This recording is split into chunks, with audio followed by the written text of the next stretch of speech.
उम्मत के लिए बाबरकत बनाए और खुदा करे इस इदारे के ज़रिए हर घर में कुरान की रोशनी पहुँचे और हर घर में कुरान के कारी इसके ज़रिए मौला मौजूद हो जाए। नौजवानों और अजीज़ बच्चों, गुफ्तगू कोई ज़्यादा लंबी ज़रूरी नहीं है कि 1.5-2 घंटा हो तभी बात होगी। तूफ़ान नूह लाने से आखिर क्या फ़ायदा, एक अश्क ही बहुत है अगर कुछ असर करे। आपसे इतनी गुजारिश है कि जो लोग यहाँ सिर्फ ये देखने के लिए आए कि मौलवी बोलता कैसे है तो वो चले जाएं, या सिर्फ इसलिए आए कि साहब हम तो उनके फ़ैन हैं वो भी चले जाएं। यहाँ सिर्फ वो बैठे जो अल्लाह और उसकी रसूल की रज़ा के लिए आए हुए हैं। भाई शान अरब मुरादाबादी साहिब क़िबला बहुत ही खूबसूरत अंदाज में हुजूर की नाते सुना रहे थे। तो हमारी कौम का भी मिजाज अल्लाह ही जाने, है ना, अल्लाह ही जाने कौन बशर है। हमने देखा कि अब्दुल्ला भाई आए हुए थे, वो उठ के चले ना तो लोग कुर्सियां छोड़ के चल दिए। मैं ये सोच रहा था पता नहीं जलसा ज्यादा अहम है या सेल्फी ज्यादा अहम है। कोई रुतबे बुलंद नहीं होते इन चीजों से। अगर आप किसी के साथ, चाहे मेरे ही साथ क्यों ना फोटो लेके डालें, उससे आपका कद बढ़ता नहीं है, उससे आपका कद घटता है। पहली बात तो ये काम गलत है, फिर भी आप करते हैं तो उससे कद बढ़ता नहीं है, कद घटता है। आप ऐसे खुद में बनो कि लोग आपके साथ खड़े होने पे फख्र महसूस करें। ये कौन सी इज्जत की बात है कि आप किसी के कद के बराबर जाके खड़े होकर सोचो हमारी इज्जत बढ़ गई। हमें तो ये करना चाहिए कि हमें खुद को इतना बुलंद करना चाहिए। वो डॉक्टर इकबाल ने कहा था, खुद ही को कर बुलंद इतना कि हर तकदीर से पहले खुदा बंदे से खुद पूछे बता तेरी रजा क्या है। रजा क्या है, क्या तो मिजाज थोड़ा सा हमें बदलना पड़ेगा। मैं कई बार ये कह चुका हूं कि भाई ये कैमरे जो है ना, ये हमारे और सामाईन के बीच में नहीं आने चाहिए, लेकिन ये जानबूझ के बीच में आते हैं। मेहरबानी किया करो भाई, एक बार की तुम भी समझ लिया करो जब कह दिया जाए तो। मैं अच्छा नहीं समझता हूँ किसी को जलील करूँ या किसी को रुसवा करूँ, अच्छा नहीं लगता, लेकिन तकलीफ होती है। मैं तकरीर किसके सामने करूँ? मैं इंटरव्यू तो देने नहीं बैठा हूँ, मैं तकरीर करने के लिए बैठा हूँ, और वो फिर दीवार बन जाती है कैमरों की तुम्हारी। तो मेहरबानी करें, आप आइंदा के लिए ख्याल रखिएगा। बस अभी जितने लोग मुझे दिख रहे हैं या मैं जिन्हें देख पा रहा हूँ, उनसे मैं कहूंगा जरा कह दें या रसूल अल्लाह। पीछे वाले लोग कतई ऐसे बैठे हैं कि जैसे कबड्डी में आए बैठे, कोई पछाड़ा जाएगा तभी हो होगी। हुजूर की महफिल है भाई, हुजूर की महफिल है। वो कहा था किसी ने, ये बज़्म में है यहाँ कोताह दस्ती में है महरूमी, जो बढ़कर खुद उठा ले हाथ में मीना उसी का है। ये मेरा इलाका जरूर है, लेकिन वो मैं कम नसीब आदमी हूं कि जो मैं अपने इलाके को भी वक्त ज्यादा नहीं दे पाता हूँ। डॉक्टर साहब किबला और हमारे हज साहब, इन लोगों के कहने की वजह से इनका इसरार हाजिरी हुई है। तो मैं ये समझता हूँ कि अगर ये बुलाने वाले इतने अच्छे हैं तो उम्मीद है सुनने वाले भी अच्छे ही होंगे, है ना। तो अब चूंकि तालीम का दौर है, अब सर ना हिलाएं, जबान हिलाएं। जबान हिला सकते हैं ना, जरा कह दें या रसूल अल्लाह, या रसूल अल्लाह, और जोर से। या रसूल अल्लाह। खुदा सलामत रखे। ये मिलक की सरजमीन है ना, ये लालू वाले की मिलक है। दो मिलक तो ये है ना, सिगरी वाली भी है, लालू वाले की भी है, तो हमें कंफ्यूजिंग हो जाती है, उसमें पता नहीं कौन सी वाली मिलक में बैठे। लालू वाले की मिलक है ये। खुदा आपको सलामत रखे और मोहब्बतों का शुक्रिया जिस मोहब्बत से आप आए बैठे हैं। अल्लाह करे कि जितनी देर बैठे ये सोच के बैठे कि हमें कुछ ना कुछ हासिल करना है।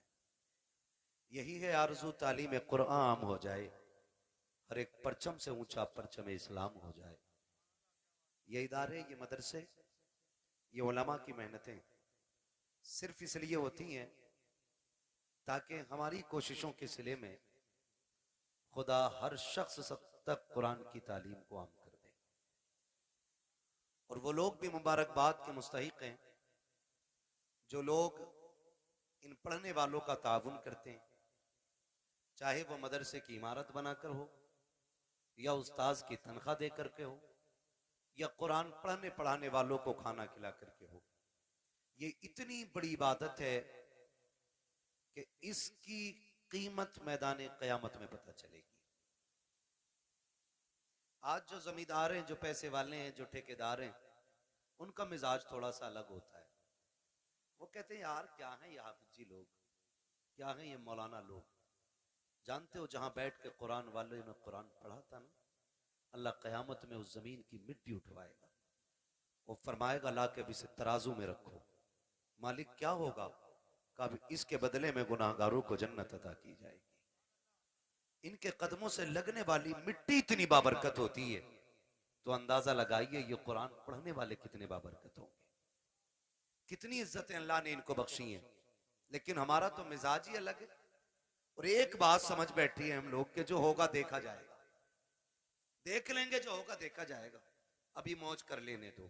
तो भाई किसी के बाप में दम नहीं है जो तख्ते लगने के बाद कुछ देख पाए। औकात नहीं है जो कब्र के अंधेरे को उजाले में बदलने की ताकत रखता हो। कब्रिस्तान जाते हैं आप लोग, देखें कब्रिस्तान, गए होंगे कभी कव्वाली सुनने। अक्सर मेले भी ना कब्रिस्तानों में, भोजपुर में उरस होता, हाँ, पूरा कब्रिस्तान तमाशों से भरा रहता है। कब्रों पे लोग चढ़े रहते हैं। गैरत आती है यार, हम तो हुजूर के उम्मती हैं, क्या हमें कब्रों के भी एहतराम नहीं रहे? जिस जमीन पे जूते उतार के चलने की इजाजत है, वहां कब्रिस्तान में कब्रों के ऊपर चढ़ बैठे। और कब्रिस्तान में भी कोई तिलावत नहीं है, उलमा बैठे। कब्रिस्तान में तो जोर से कुरान पढ़ने तक की इजाजत नहीं। और वहां कव्वालियां हो रही हैं, तमाशे हो रहे हैं, जूते पहन के गधे घोड़ों की तरह दौड़े जा रहे हैं। मरना नहीं है, आना नहीं है कब्रिस्तान में। एक दिन ख्याल नहीं है कुछ भी हमें। ओ भाई, कब्र वो जगह है जहां सबको आके लेटना। और किसी की कब्र ऐसी नहीं होगी कि किसी की कब्र में ईंट लग गई और किसी की में सोना लग गया, किसी की में लोहा लग गया। कब्र सारी कच्ची होनी है। तजर्बा ना हो तो कर लेना, कब्रिस्तान जाओगे पता चल जाएगा। हुए नाम वरबे निशां कैसे कैसे, जमी खा गई आसमां कैसे कैसे। बाबा सुभान अल्लाह सुभान अल्लाह। सभी को मरना है, लेकिन तैयारी कोई नहीं है, कोई तैयारी नहीं। और कई बार तो सीधे मदरसे वालों को लोग गालियां देते, ताने देते, तरह तरह की बातें करते। अगर मस्जिद का इमाम या मौलवी समझाने बैठ जाए ना, तो कहते हैं जी तब चलेंगे जब खुतबा होगा। मौलाना बहुत कड़वा बोलते, खुतबे के टाइम मस्जिद में जाना है। हमारी कौम इतनी बेगैरत हो गई है, हमें खतीब भी वो चाहिए जो यहां बैठ के शेख चुल्ली की हरकतें पूरी अदा करें, जो मिंबरों पे बैठ के तमाशे करें, जिनकी बातों में मजाकें हो। हम इतने बेगैरत होते चले जा रहे हैं। इन महफिलों का मतलब यह होता था, अगर कोई गुनाह का आदी होता था तो महफिलों में आकर के तौबा करके उठा करता था। आज ये मकसद खत्म हो गया। बड़ा मजा आया यार, वो तो माइक फेल कर गया, उसने तो साउंड उड़ा दिए, उसने तो पत्ते बजा दिए, कुछ नहीं बजने वाला। आज दम है ना सीने में, तो आज बज रहा है। आज ताकत है ना, आप भी बुला रहे हो, डॉक्टर साहब भी कह रहे हैं आ जाना। कल जब सांस फूलने लगेगी और बात भी एक सांस में पूरी नहीं होगी ना, तो फिर गैर तो गैर अपने भी दो रोटी देने तैयार नहीं होते। ये दुनिया बड़ी बेवफा है, इसके धोखे में मत रहना। तुम जितना चाहो कमा लो, तुम्हारा कमाया हुआ रखा रह जाएगा। तुम्हारे बाद वाले मौज करेंगे, हिसाब तुम्हें देना पड़ेगा। ये याद रखो, मेरी कमाई का हिसाब मुझे देना है। खाएंगे बच्चे हिसाब में दूंगा, खाएंगे बच्चे हिसाब आप दोगे। तो जिंदगी ऐसी गुजार के जाओ कि जो हिसाब भी आसान हो जाए और कब्र की मंजिलें भी आसान हो जाए। हम किधर चलने लगे, हम किधर।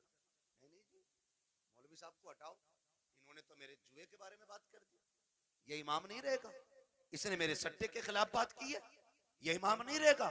इसने ढोल के खिलाफ तकरीर की है। मेरा बेटा तो इकलौता ही था ना, मुझे तो आतिशबाजी करनी थी। और यार कई लोग कहते हैं कि शादी एक बार होती है, मैं कहता हूं भाई शादी एक बार होती है तो जिंदगी भी एक ही बार मिलती है। अभी से जैसे चाहो गुजार लो, इसे चाहो तो अल्लाह को राजी करके गुजार लो, और इसे चाहो तो अल्लाह को नाराज करके गुजार लो।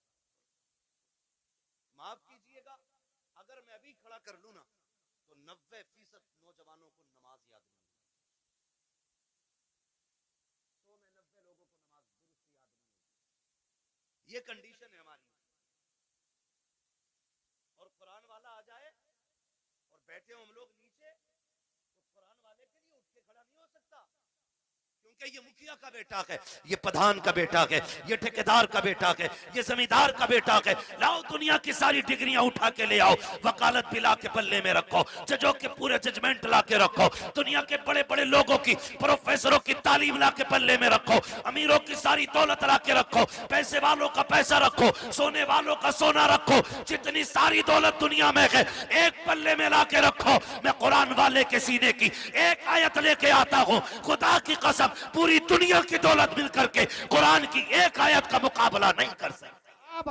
नारे तकबीर, नारे रिसालत, बस लगे आला हजरत उलमाए सुन्नत हजरत अल्लामा मुफ्ती हम्माद रज़ा साहब मुरादाबादी, नारे हैदरी जिंदाबाद जिंदाबाद। पढ़े कुरान, पढ़े नौजवानों, मरना ऐसा जनाजे उठते हैं हर उम्र में, ये कोई जरूरी नहीं है बाल सफेद होंगे तब बंदा मरेगा। हाँ, अब तो अक्सर बूढ़े बैठे रह जाते हैं, एक ही घर से 4-4 जवान चले जाते हैं, पता चला अभी दादा बैठा है, अभी बाप बैठा है, बेटे चले गए, गारंटी नहीं है, कोई गारंटी नहीं। कब्र वो जगह है कि जिसको अंधेरे का घर कहा जाता है, जिसको कीड़ों का घर कहा जाता है, हाँ, जिसको बिच्छुओं का घर कहा जाता है, जिसको सांपों का घर कहा जाता है। ये तो करम है अल्लाह का, उसने मिट्टी डाल के बंदों के ऐब छुपा दी। अगर वो खोलने पे आ जाए तो बड़े अच्छे अच्छे मुंह नहीं दिखा सकते। हम किसी को क्या नीचा करेंगे?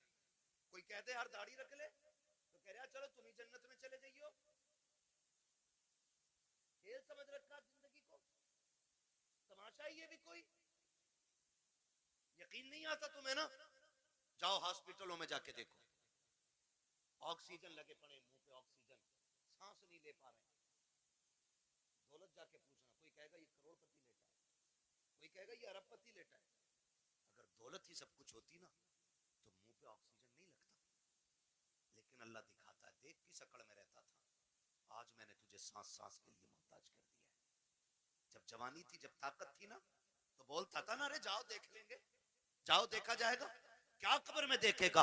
जब सांस फूलती है ना तो पूरी दौलत देख करके बंदा ना एक सांस वापसी की ख्वाब देखता है, तमन्ना करता है। तुम नहीं जानते हो, खुदा की कसम तारीख पढ़ करके देखो, बड़े बड़े दौलत वालों को देखो, आज अकड़ आ गई है, 4 पैसे आ जाते हैं फिर 3 कुछ नहीं है। जितने बड़े दौलत वाला उतना बड़ा अय्याश बना बैठा है, जितना बड़ा अमीन है उतना बड़ा चैलेंज कर रहा है, जिसके पास दौलत कसरत से है उतनी बेगैरती के साथ जिंदगी गुजारता जा रहा है। हमारी कौम का हुआ क्या है, ताशों में हम लग गए, ढोलों में हम लग गए, तमाशे हमसे आबाद गए, मस्जिदें हमने वीरान कर रखी है। क्या जवाब खुदा को जाके दोगे? मुझे बताओ तो सही, जिसकी नाफरमानी करते हो उसके एहसानात याद हैं कि नहीं? तू सो के नहीं उठता है, खुदा नाश्ता पहले दे देता है, तू इबादत एक वक्त की नहीं करता, दोपहर का खाना खुदा देता है, तुझे जोहर असर का याद ख्याल नहीं आता, मगरिब का सजदा तूने नहीं किया, शाम का खाना उसने दे दिया है, ईशा की पढ़े बगैर तू तो सो गया था, तुझे तो कपड़ों का होश नहीं, तुझे तो बदन का होश नहीं। वो कैसा मालिक के कुल है, तुझे बेहोशी के आलम में ऑक्सीजन की कमी नहीं करता है, फेफड़ों की रफ्तार नहीं रोकी जाती है, नब्ज बराबर चला रहा है, दिलों की धड़कनें बराबर चल रही है। ये सब कुछ कौन कर रहा है? ये सिर्फ वही कर रहा है जिसने लफ्ज़ कुन से कायनात पैदा की है, जो निज़ाम हस्ती को चला रहा है। तू जिसकी नाफरमानी कर रहा है, ये सारी पावर उसी की है, सारी ताकत उसी की है। और तुम्हें खुदा का वास्ता, अगर खुदा तौफीक दे, सुबह को आँख खुल जाया करे, अजान होते ही मस्जिद में जाया करो, नमाज पढ़ के नाश्ते किया करो, खुदा की कसम रोजी भी बढ़ा दी जाएगी, तुम्हारी उम्रें भी बढ़ा दी।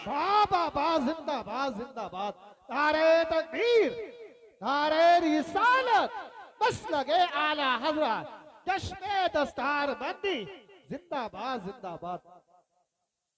शुरू दिन का आगाज अल्लाह की इबादत से करें, अजर के बाद कुरान लेके बैठे, कुरान लेकर के बैठे, ये हम पे लाजिम है, बैठे हम कुरान लेकर के, फिर देखो अल्लाह कितनी बरकतें दे रहा। लेकिन माफ कीजिए, हमें खुदा पे उतना भरोसा नहीं रहा जितना तावीजों पे हो गया, जितना डोरियों पे हो गया।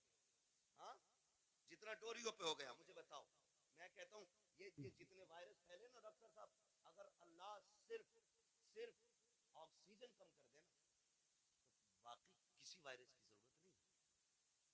पूरी दुनिया सजदे में पड़ी होगी, पूरी दुनिया। लेकिन वो जबरन किसी को अपनी बारगाह में लाना नहीं चाहता। वो तो कहता अब मैंने तुझे दोनों रास्ते दिए, तुझे जन्नत का भी मालूम है, दोजख का भी मालूम है, अब फैसला तुझे करना, तुझे मैं प्यारा हूं या तुझे दुनिया प्यारी है। कह रहा मौलाना मैं कतई हराम काम ना करता, अगर मजबूरी आ गई, बालक भूखे थे, तू बता तू बड़ा है या नबी की बेटी फातिमा ज़हरा बड़ी है?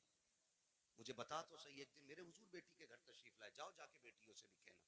आज कितने घरों में इसलिए तलाक हो जाती है, बेटियों के शौक पूरे नहीं हो पाते ना, तो शौहरों को गालियां देती हैं, ताने देती हैं, तो फिर शौहर मजबूरी में तलाक दे देता है। जाओ जाके बेटियों से कहो, कामयाबी ये नहीं है कि तू 70,000 का जोड़ा पहने, कामयाबी ये नहीं है तू 20,000 का लहंगा पहने। कामयाब बेटी वो है जो पैबंद लगे कपड़े पहन के शोहर को राजी करके दुनिया से चली जाए, वो सबसे ज्यादा कामयाब बेटी है। लेकिन ख्वाब बड़े, शौक बड़े, जब से ये आए ना ये खिपड़े मोबाइल है, अब तो नमाज छोड़ देगी लेकिन सीरियल नहीं छोड़ेगी,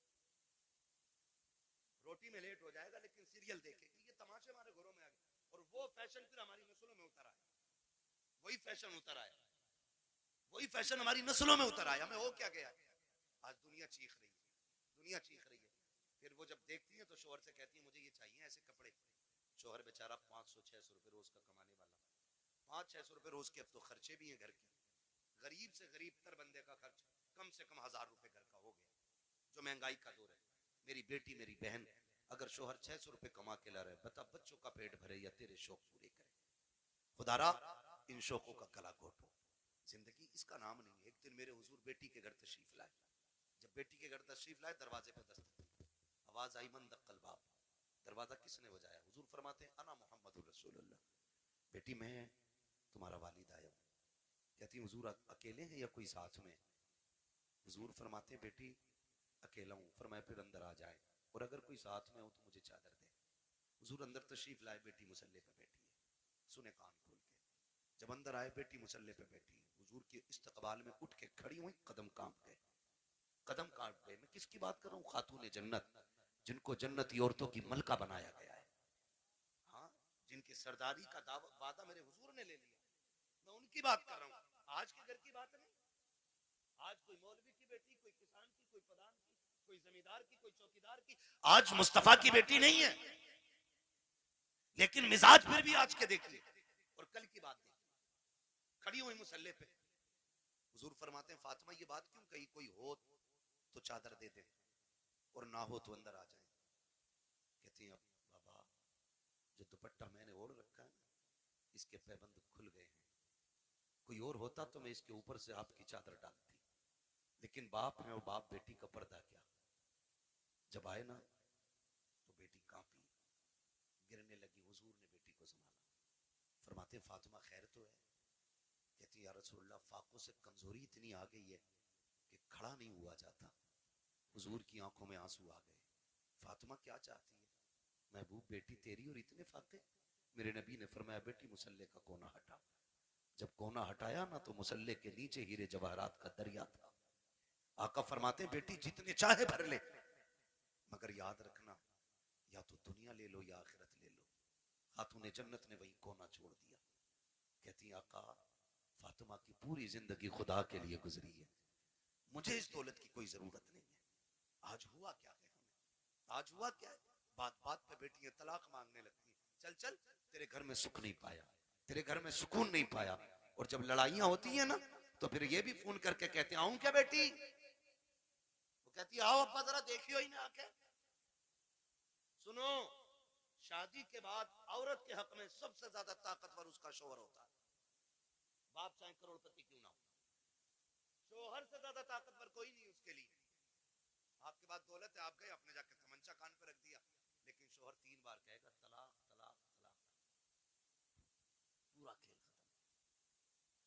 सिस्टम खत्म, अब आप कुछ नहीं कर सकते। मार सकते हो लेकिन बेटी को जिंदगी नहीं लौटा के दे सकते, जो इज्जत गई है वो नहीं लौटा के दे सकते। आपसे भी थोड़ी सी गुजारिश है, मियां बीवी के झगड़े हुआ करे तो उड़ के न जाया करो, उड़ के न जाया करो। क्या कर बेटी गलती तेरी है तो राजी तू कर, और गलती शोहर की है तो फिर हम बाद में बात कर लेंगे। गरम गुस्से पे ना जाओ। नुकसान किस चीज का हो रहा है? झगड़े पहले भी होते थे और आज भी हो रहे हैं, लेकिन फर्क इतना, पहले झगड़े होते थे वो बीवी घर जाते जाते 8 दिन लग जाते थे, गुस्सा ठंडा हो जाता था। और आज तो औरतें भी इतनी चला के पहले फोन लगा लिया, फिर कह रही है आदमी से बताओ क्या कह रहे थे तुम, फोन चालू है, मेरे बाप को क्या कह रहे थे, तो वो उसे क्या मालूम फोन लगा हुआ, वो कहते तेरे बाप को भी देख लूंगा, वो सुन रहा है उधर। अभी झगड़ा खत्म नहीं हुआ, गाड़ी दरवाजे पे, क्या कह रहा भाई देख के दिखा, आए गिरबान पकड़ लिया, बस इतनी गुस्सा का पीता हो गई तलाक, मरो अब जा करके। और ये तलाक कराने वाले खुद अपनी बेटी को इज्जत के टुकड़े नहीं दे पाते। कई बेटियों की ये शिकायतें हमने सुनी है कि जब शोहर से झगड़ा हुआ सारे हमदर्द बन के गए थे, लेकिन आज 6 महीने हो गए हैं, कभी बाप कह देता बेटी दवा का पैसा नकी है, कभी भाई कह देता बाद में सुनी जाएगी, कहती मौलाना अब क्या किया जाए, मेरे भाई मेरी बहनों मेरी बेटियों, आप मौलवी कुछ नहीं कर सकता है, जो भी करना था तुम्ही को करना था, तुम्हें मुस्तफा का अखलाक हासिल करना था, आका करीम का किरदार सीखना था। जिंदगी कैसे चलती है ये तुम्हें सीरियल नहीं बताएंगे, सीरियल घंटे 2 घंटे के होते हैं, जिंदगी 60 साल की होती है। इसे सीखने के लिए मुस्तफा की 63 साल जिंदगी पढ़ना पड़ेगी, आका का किरदार सीखना पड़ेगा, 60-70 साल की जिंदगी के लिए मुस्तफा को समझना पड़ेगा। याद रखिएगा जो मुस्तफा की जिंदगी के मुताबिक जिंदगी गुजारते हैं उनकी दुनिया भी बेहतर हो जाती है, आखिरत भी बेहतर हो जाती है। बाबा जिंदाबाद जिंदाबाद, नारे तकबीर, नारे रिसालत जिंदाबाद।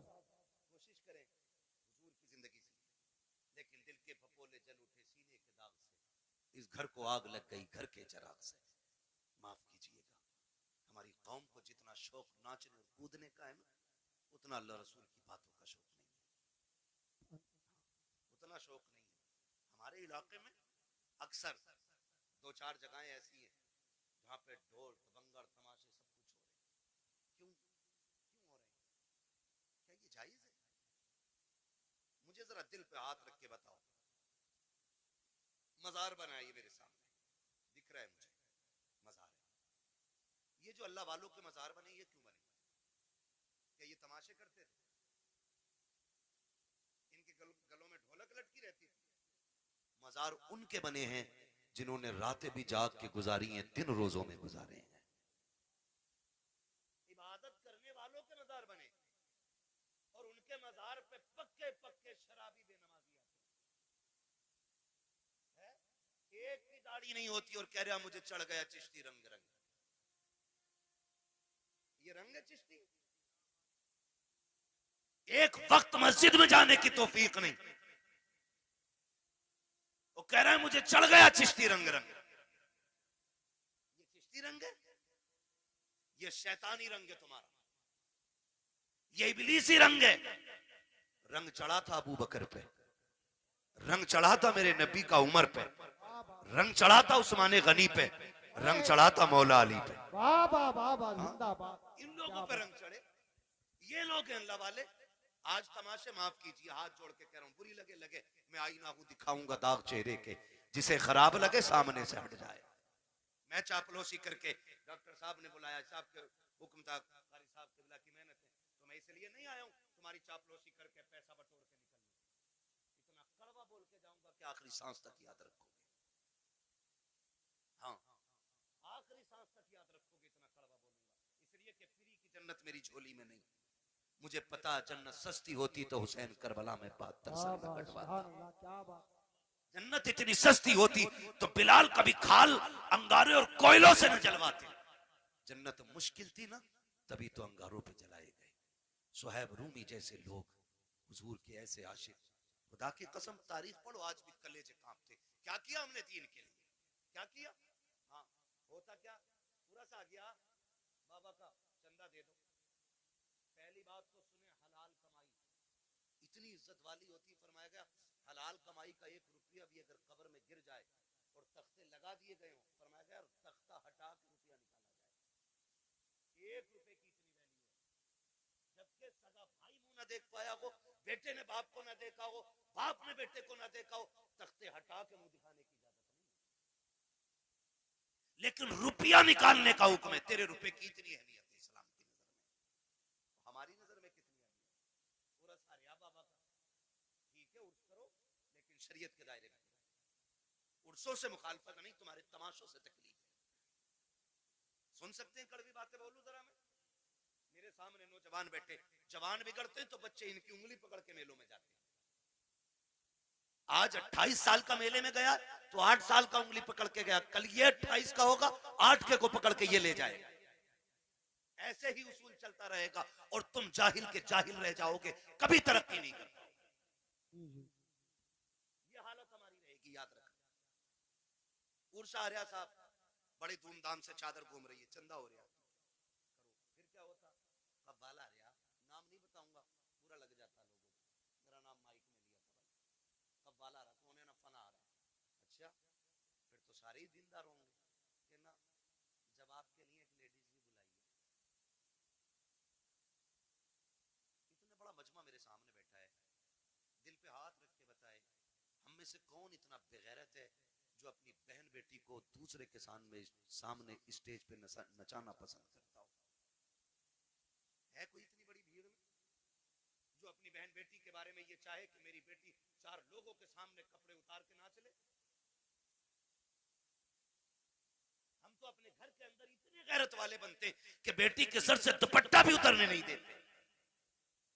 जब हमें अपनी बेटी के बारे में इतनी गैरत आती है तो फिर वो जो आके स्टेज पे बैठी वो भी तो किसी की बेटी होगी ना। ओ भाई, वो भी तो किसी के घर की इज्जत होगी।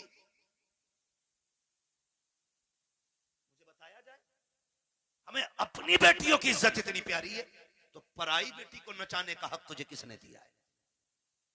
और वो भी कौम के गैरत वाले पैसे से, जिसे किसी ने बट्टे पे कमाया, किसी ने फैक्ट्री में कमाया, किसी ने पसीना बहा के कमाया, किसी ने गेहूं कटाई में कमाया, किसी ने धान कटाई में कमाया, किसी ने रात दिन मेहनत करके कमाया, उसे तुम लोगों के अय्याशियों पे खर्च कर देते हो थोड़ी सी देर की जहनी अय्याशी के लिए। का इधर से मुकाबला होगा, इधर से मुकाबला करने वाली होगी, इधर से शेर होगा, उधर से जवाब आएगा, आग लगे इस बेगैरती को। उसी में देखा जाता है चंद कौम के बेगैरत अमीर आगे टेबल लगा के बैठ जाते हैं, नोटों की यूं बारिशें किया करते हैं, चंद बेगैरत वावा में लग जाते हैं, कह तो देखो फला के बेटे ने कितना लुटाया है, फला के बेटे ने कितना पैसा लुटाया है, आज पता चल गया किसकी मां ने कितना दूध पिलाया है। नहीं बेटे, आज पता नहीं चला है, ये कब्र में जाके पता चलेगा किसकी मां ने कितना दूध पिलाया था। आज जो तमाशे देख के कहते हो आज पता चल गया अमीर कौन है। तुमसे हाथ जोड़ के कहता हूं, और बेगैरती में पैसा न लुटाना। तुम्हारी बस्ती में बेवाएं भी होंगी, तुम्हारे बस्ती में गरीब भी होंगे, तुम्हारी बस्ती में यतीम भी होंगे। तुमने देखा होगा जब तुम्हारे बेटे ईद के दिन नए कपड़े पहन के ईदगाह जाते होंगे तो उसी रास्ते पर कुछ गरीब मुस्लिम बच्चे कोई चने की दुकान लगाता होगा, कोई खिलौनों की दुकान लगा के बैठा होगा। खुदा की कसम उसका भी जी चाहता है वो भी ईद के दिन नए कपड़े पहने, वो भी जी चाहता था कि ईद की नमाज पढ़ने के लिए जाए, लेकिन साहिब गुरबत ने रास्ते में पकड़ के रोक दिया था, जरूरतों ने उसको खरीदार बना दिया है। बैठ गया कि रास्ते में सामान लेकर के हम खरीदते तो चले जाते हैं, लेकिन गुर्बत का ख्याल किसी को नहीं आता। हाँ, तेरे पास दौलत है, तुझे रब ने पैसा दिया था तो अय्याशियों के लिए तो नहीं था, कव्वाली और तमाशों में लुटाने के लिए नहीं था। काश क्या ही अच्छा होता तू इस पैसे को उठाता, चांद रात वाले दिन किसी यतीम के दरवाजे पे रात के अंधेरे में अंदर डाल के आ जाता, पर्चा बना के डाल देता। ईद सिर्फ मेरी नहीं है, ईद तुम्हारी भी है, इससे तुम भी ईद मनाना। खुदा की कसम, अगर उस पैसे से किसी गरीब की ईद हो जाती तू कब्र में बाद में जाता, मदीने वाला तेरी कब्र में पहले तशरीफ। जिंदाबाद जिंदाबाद, बहुत अच्छी हजरत, जिंदाबाद जिंदाबाद। जो करने के काम थे वो किए ही नहीं, वो जो ना करने के थे डूब गए जा करके। हुए ना बर बेनिशां कैसे कैसे, जमीन खा गई आसमां कैसे कैसे। अल्लाह ने तुम्हें दौलत दी है ना, खर्च करने से कौन रोकता है? लगाओ, लेकिन वहां जहां लगाने की जगह, जहां खर्च करने की जगह, हमारे कमाई मेहनत की है तो हम क्यों हराम काम में लगाएं जिसका नतीजा कुछ ना हो। यार मैंने किसी किसान को ढेला के धार में आज तक गेहूं बखेरते हुए नहीं देखा। क्यों नहीं बखेरता भाई? इसलिए कि इसमें बखेरूंगा तो मिलेगा क्या? सारा ही बह जाएगा। एक पक्की जमीन में 6 बार हल चला के दाना डालता है, सिर्फ इस उम्मीद पे कि इससे गेहूं उग के आएगा, एक के बदले में 7 बालें मिलेंगी, हर बाल में 70 दाने मिलेंगे। हम किसान से ताल्लुक रखने वाले लोग, तो हम तो दाना भी बेकार जगह नहीं डालते। जब दाना बेकार जगह नहीं डालते तो आप पैसा बेकार जगह कैसे डाल सकते? पैसा बेकार जगह कैसे डाल सकते? अल्लाह ने दौलत दी है ना, तो तालीम पे लगाओ, इल्म पे लगाओ, कुरान वालों पे लगाओ। आप पैसे वाले किसी गरीब की तालीम में मदद करें। हम सबसे फिड्डी कौम है तालीमी एतबार से, पूरे मुल्क में सबसे निचले तबके में हमें इस वक्त तालीमी एतबार से गवार है। इतने गवार डॉक्टर साहब, अक्सर निकलना होता है, हम लोग तो रातों के मुसाफिर, और अक्सर कहते हैं उजाले अपनी यादों के हमारे साथ रहने दो, न जाने किस गली में जिंदगी की शाम हो जाए। है ना, जिंदगी मौत, मौत बहुत तेजी से हमारी तरफ बढ़ रही है, बहुत तेजी से। वो बहुत दूर नहीं है, बहुत तेजी से, बस इशारे की देर है, बस यूं ही पकड़ लिए जाओ, हिलने का मौका नहीं मिलेगा। कई बार डॉक्टर साहब इस बात का जिक्र करते, मुझसे कहने लगे मुफ्ती साहब मैंने देखा, कई बार लगता है डॉक्टरों को कि यार ये क्या 2 खुराक में ठीक हो जाएगा, लेकिन वो मर जाता है। वो कई बार ऐसे मरीज हमारे पास आते हैं कि लोग कह देते हैं बचेगा नहीं, लेकिन फिर भी बच जाता। कहते हैं तब पता चलता है जिंदगी देने वाला भी अल्लाह है और मौत देने वाला भी अल्लाह है। सारी चीज का मालिक अल्लाह। मेरे अजीज, मैं आपसे बात अर्ज कर रहा हूँ, जब कभी रातों में गुजरना होता है ना, तो जिस कौम के अंदर, जिस बस्ती के अंदर 9 बजे सारे सो जाते हैं, तो हम समझ जाते हैं यहाँ मुसलमान नहीं है। और जहाँ 12 बजे तक चौक में लोग बैठ के मोबाइल चलाते हैं, हम समझ जाते हैं यहाँ मुसलमान रहते हैं। क्योंकि वक्त की सबसे बड़ी बर्बादी अगर कोई कौम कर रही है तो वो मुसलमान कर रहा है। हमें अपने वक्त की कीमत मालूम नहीं, हमें अपने वक्त की कदर मालूम नहीं। नौजवानों, वक्त की कदर करो, वक्त को गनीमत जानो। कल ये चला जाएगा ना, एड़ियां रगड़ के मर जाएंगे, एक सांस कोई उधार नहीं देगा। सिकंदर नाम सुना होगा, एक बादशाह गुजरा, नाम सुना ना सिकंदर का? बड़े बादशाहों में नाम आता सिकंदर का। सिकंदर अपनी मुहिम पर था और रास्ते में, सफर में उसे सांप ने काट लिया। जब सांप ने उसे काटा ना, तो उसकी फौज में तबीब थे, बड़े बड़े हकीम थे, सारे इलाज में लग गए। कुछ दिन उसको दवाइयां दी, आखिरकार उनको कहना पड़ गया बादशाह अब इलाज बस से बाहर है, मौत करीब आ गई है। उसने कहा क्या मैं गरीबुल वतन मर जाऊंगा? क्या मुझे अपने मुल्क की मिट्टी नसीब नहीं होगी? कहा नहीं, जहर इतना फैल गया है कि अब बचने के चांसेस नहीं। उसने कहा मेरे पास दौलत तो बहुत है, एक काम करो मेरी आधी दौलत ले लो और किसी से इतनी सांसें मुझे उधार दिलवा दो कि मैं अपने वतन में जाके मर सकूं। इतनी सांसें उधार दिलवा दो कि मैं अपने मुल्क में जाके मर सकूं। हंसे हकीम, कहने लगे डॉक्टर ऐसा कभी नहीं हो सकता। कहा क्यों? कि इसलिए नहीं हो सकता क्योंकि इसलिए नहीं हो सकता कि सांसें उधार नहीं मिलती है। उसने कहा अगर आधी दौलत से काम नहीं चल रहा है ना,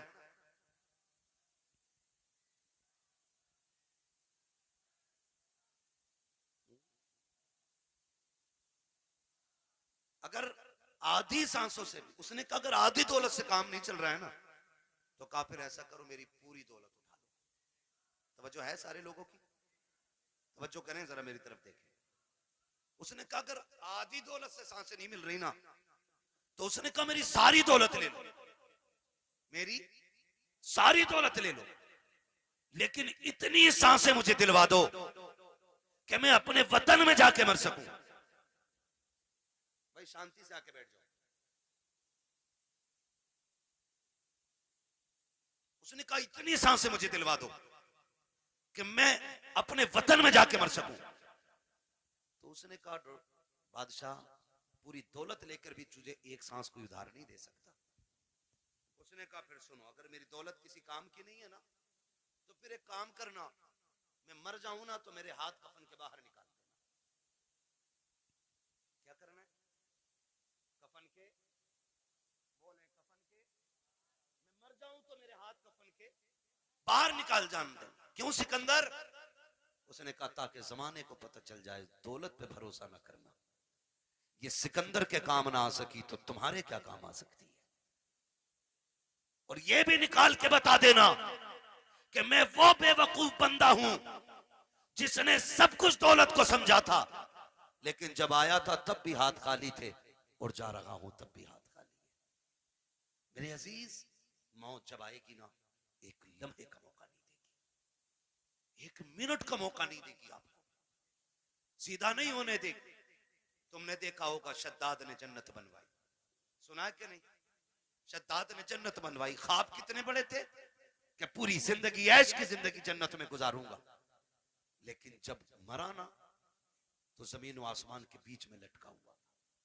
तो ये भी आता है कि एक पैर जन्नत के बाहर था और एक पैर अंदर था। अल्लाह ने कहा खींच लो रूह, इसे इसकी औकात पता चल जानी चाहिए,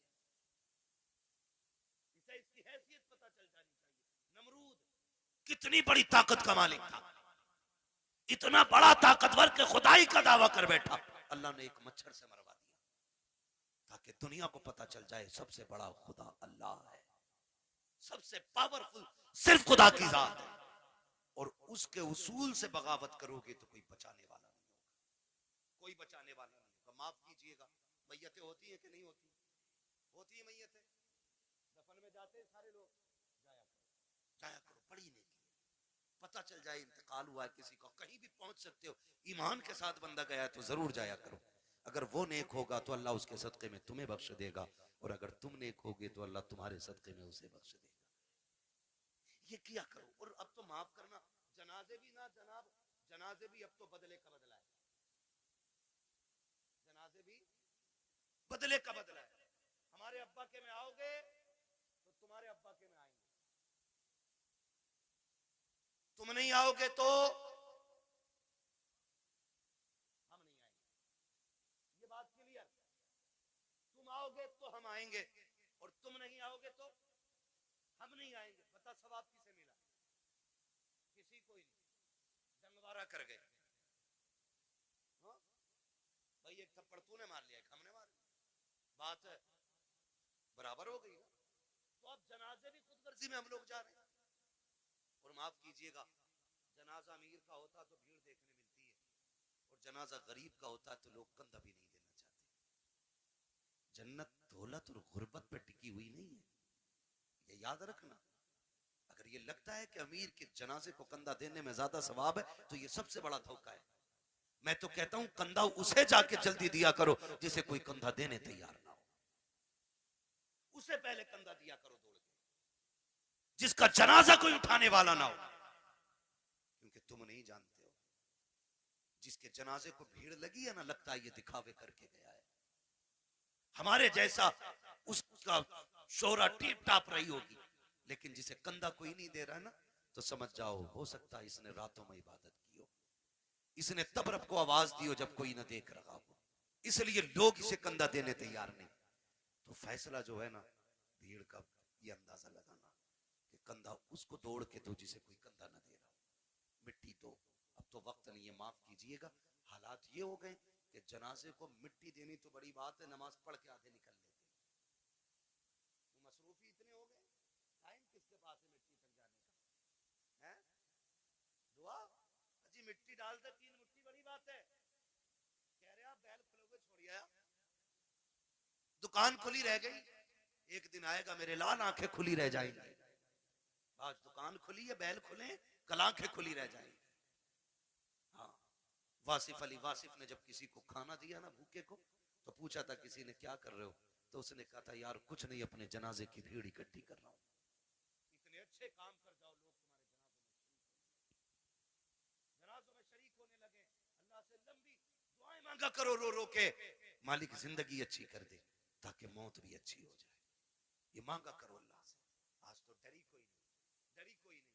तो जब मौतें होती ही नहीं होती, बोलो यार, बोल सकते हो तो बोलो, है ना? होती है कि नहीं मौतें? लोग मरते हैं, जिन्हें यकीन ना हो अल्लाह उन्हें दिखा दे जल्दी कि लोग कैसे मरते हैं। डर गए? लोग मरते हुए देखे कि नहीं? बोलो यार, जोर से बोल दोगे तो कोई मुंह का रसगुल्ला नहीं गिर जाएगा। मरते हुए देखे ना लोग? भी अलग अलग तरीके। रूह जब निकलती है ना, इधर से निकलना शुरू होती है और ऐसे निकलती हुई आती है, घुटनों में आती है ना तो रूह फिर अटकती है, फिर नेकियां काम होती आती हैं ना तो फिर रूह निकलती है, फिर कमर में जाकर रूह अटक जाती है, फिर नेकियां सहारा देती हैं तो फिर रूह पर चलती है, फिर सीने का जो मंजर होता है ना वो बड़ा मुश्किल होता है। जब सीने में रूह अटकती है ना आकर के, तब इंसान को याद आता है कितने पाप किए थे और कितनी नेकियां की थी। तब एक एक करके नेकी याद आती है, एक एक करके गुनाह याद आता है। फिर सोचता है काश कुछ ऐसा कर लेता कि जो कब्र के उजाले का भी इंतजाम हो जाता। लेकिन फिर सोचने से कोई नतीजा नहीं, फिर कोई फायदा नहीं, फिर हजार सर मारो दीवारों में कुछ नहीं होता। हमने ऐसे भी देखे कि गले तक जब मौत आ जाती है ना, सिर्फ जबान करवटें बदलती है। जबान जो ये चल जाती है ना तड़ से, किसी पे भी चल जाती है ना एकदम से, जो एकदम से मिनट नहीं लगते, सेकंड नहीं लगते, ताड़ से ऐसा जुमला निकलता मुंह से कि सामने वाले के कलेजे के पार हो जाया करता है। तीर के दिए हुए जख्म भर जाते हैं यार, जबान के दिए हुए जख्म नहीं भरा करते हैं। जब बेटा अपने बाप से कहता है ना तेरी औकात क्या, तूने क्या किया था, तूने तो हमें से बड़ा कर दिया, ये जो संपत्ति है ना ये मेरी मेहनत की है, तो याद रखना ये जुमले बाप के कलेजे चीर देते हैं, ये जुमले माँ के कलेजे के टुकड़े टुकड़े कर देते हैं। ये जबान जो आसानी से चल गई थी ना बहनों से कि भीख लेने आ जाया करती है, तेरा है क्या इस जायदाद में, कभी ये ताने ना दिया करो, इसे संभाल के रखा करो। अगर ये गलत चल जाती है इंसान को दोज़ख में पहुंचा देती है, अगर ये सलामती से चलती है तो बंदे को जन्नत तक पहुंचा दिया। नारे तकबीर, नारे रिसालत। मैं बस चंद बातें कर ले रहा हूँ। खुदा ज़बान सही करें, ज़बान सही करें, इसे संभाल के बोला करें, ज़बान संभाल के बोला करें, तड़ से किसी को गाली ना दे, ऐसा जुमला ना बोले कि किसी के कलेजे के पार हो जाए। वरना याद रख, ये कब्र पे खड़े होकर जो बेटा कहता है ना बाद में, मेरे अब्बा को किसी को मेरे अब्बा से तकलीफ पहुंची हो तो माफी मैं मांग रहा हूँ, आज इसकी माफी से कुछ नहीं होना है, कुछ नहीं होना। मेरे अब्बा पे किसी का कुछ हो तो ले लेना। ये वो बेटा कह रहा है जो बाप की कब्जा की हुई आधा बीघा जमीन पे एक्स्ट्रा खुद भी हल चला रहा है, खाली कब्र पे होकर खड़े होकर सफाई दे रहा, सफाई। अगर इसके मन में देने की होती ना, पहले वो वाली बात के आता जो अब्बा ने हराम की छीनी थी। अब्बा ने सगे भाई की 5 बीस से फालतू जोत रखी है और बेटे को पता ये कब्जा किया हमने, पहले वो निकाल के दे जो अब्बा ने हराम की ली। बेटे से को वाली देखे ना, ये तो अब्बा ही हिसाब देंगे। तो कब्र पे खड़े होकर अच्छा ना बना। अब सांस बंद हो गई, रजिस्टर बंद, अब तो कब्र जाने और कब्र वाला जाने। अब आया है ना अंदर, जमीन कहेगी आज तेल निकालूंगा। तूने मेरी खातिर अपने सगे भाई को कचहरियों में घसीटा, मेरी खातिर तूने फला रिश्तेदार को जलील किया, आ तुझे तेरी औकात दिखाऊं। जब रगड़ेगी ना तो सुरमा बना देगी, सुरमा, कोई बचाने वाला नहीं होगा। तुम तो इस खुशी में बेखुशी में ये भूले बैठे हो के तीजा हो गया है बंदा जन्नत में पहुंच गया होगा, 40वां हो गया जन्नत में पहुंच गया। हुकूकुल इबाद का मामला इतना सख्त है मेरे अजीज, तुम एक नहीं सैकड़ों नहीं हजारों तीजे 40वें करा लो, अगर किसी भाई का हक लेके जा रहे हो अल्लाह उस वक्त तक जन्नत नहीं देगा जब तक एक एक भाई का तुमसे हिसाब बराबर नहीं करा ले।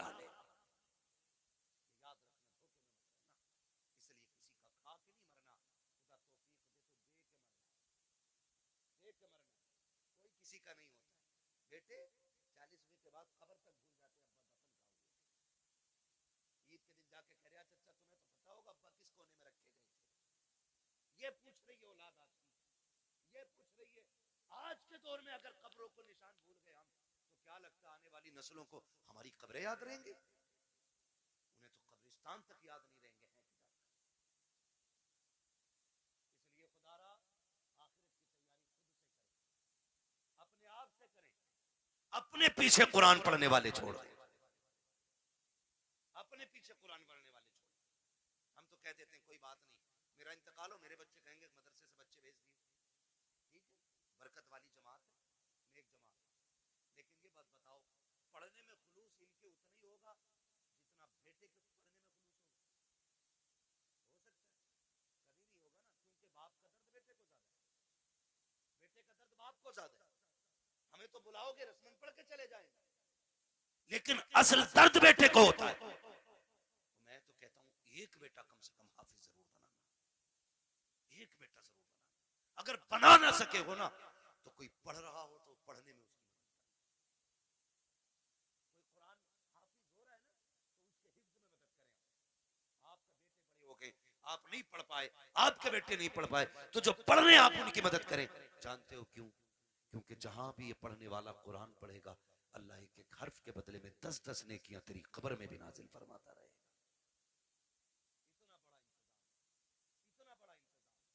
मैं अर्ज करूंगा खुदारा पढ़ने वालों से और पढ़ाने वालों से, आपसे गुजारिश है, जब आपके बच्चे हाफिज हो जाए ना, तो फिर उनसे कह देना हमने तुझे कुरान के लिए छोड़ रखा है। कुरान के लिए तुझे छोड़ सकता है और कुरान तेरे लिए है। पूरी जिंदगी तुझे कुरान पढ़ना है। हमारा काम ना कर, खेती हम कर लेंगे, जमीनें हम जोत लेंगे, मेहनत हम कर लेंगे, लेकिन तुझे कुरान याद रखना है।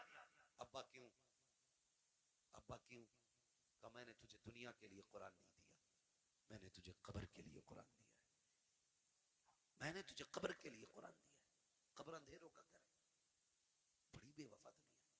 आप अपना बेटे को करोड़ों रुपए दे दे, मरने के बाद 50,000 नहीं देगा मस्जिद। वो ये सोचता है ये पैसा जो अब्बा का बचा ना, ये माले गनीमत है। भाई भाई का गला काट देते एक दूसरे का, सिर्फ 10,000 के लिए, 5,000 के लिए बंटवारे में गोली चल जाती है। क्यों? भाई बाप की दौलत थी, जिस पे झगड़ा था उसका कुछ हिस्सा उठा के खुदा के घर में दे दो। भाई वो इतना करके गया ना तुम्हारे लिए, उसके लिए भी कुछ राहत का सामान बने। लेकिन कह रहा क्यों दे? उन्हें उनके अब्बा से मिली थी, हमें हमारे अब्बा से मिली है। क्योंकि अब्बा खुद नहीं देता था मस्जिद में कभी, अब्बा ने खुद नहीं लगाया कभी दीन के लिए पैसा, तो औलाद कहां से लगाएगी? आदत डालें, अपने बच्चों के हाथ से दीन की राह में खर्च कराया करो, ताकि बच्चे देने के आदी बन जाए, देने के आदी बन जाए। मरते टाइम बंदे को 3 फिक्रें सताती हैं।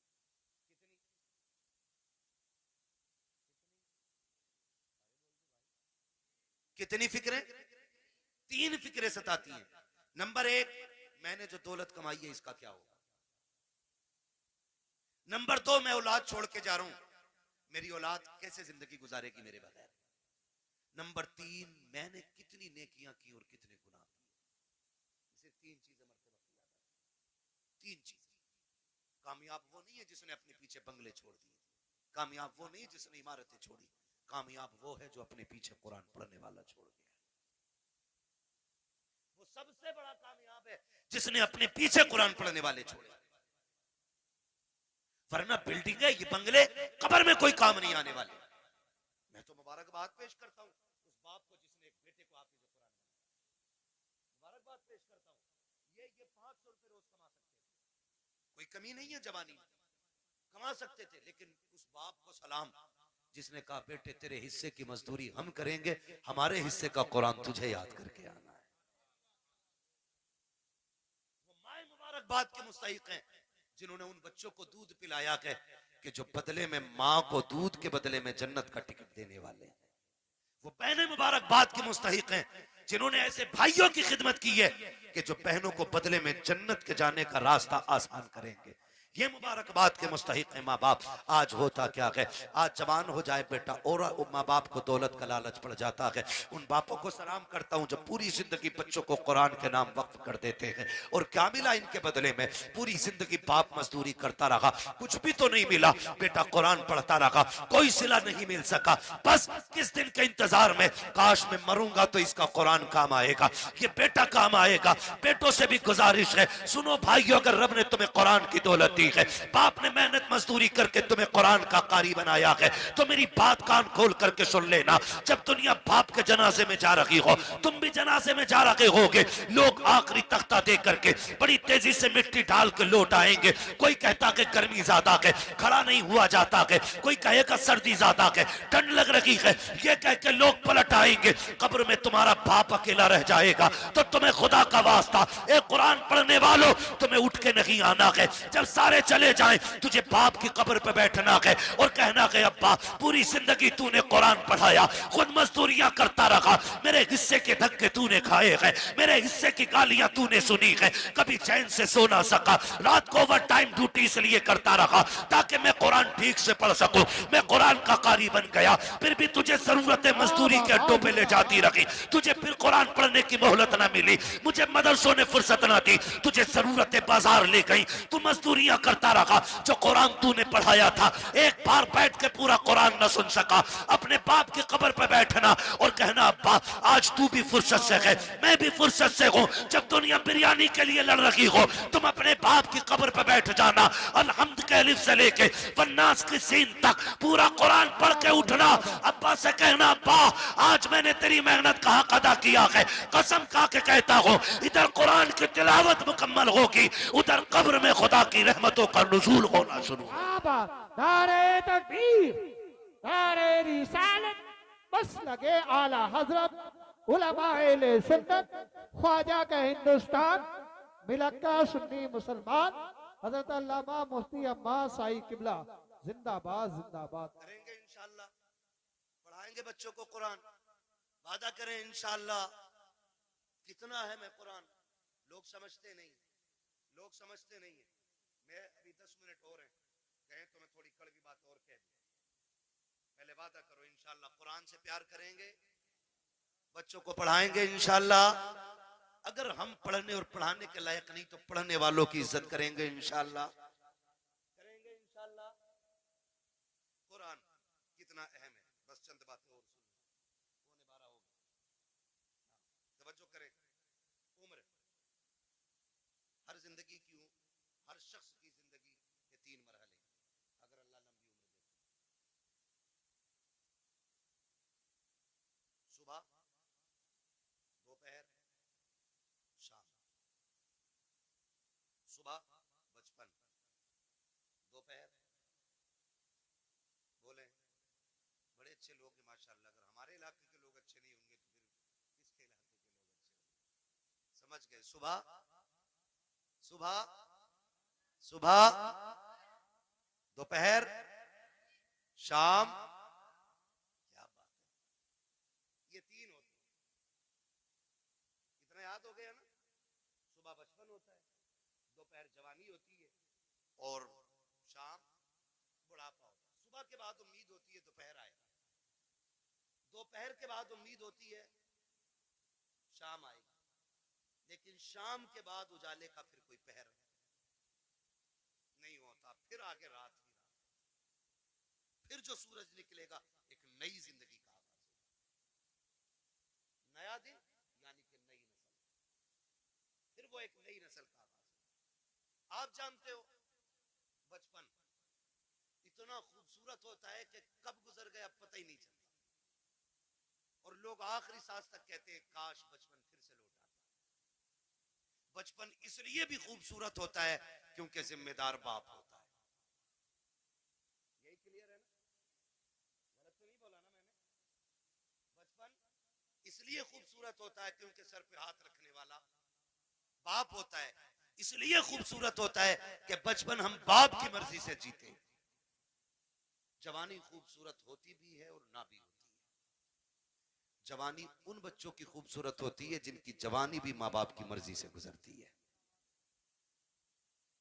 ठीक है जी, जवानी उन बच्चों की अच्छी होती है जिनकी जवानी माँ बाप की मर्जी से गुजरती है।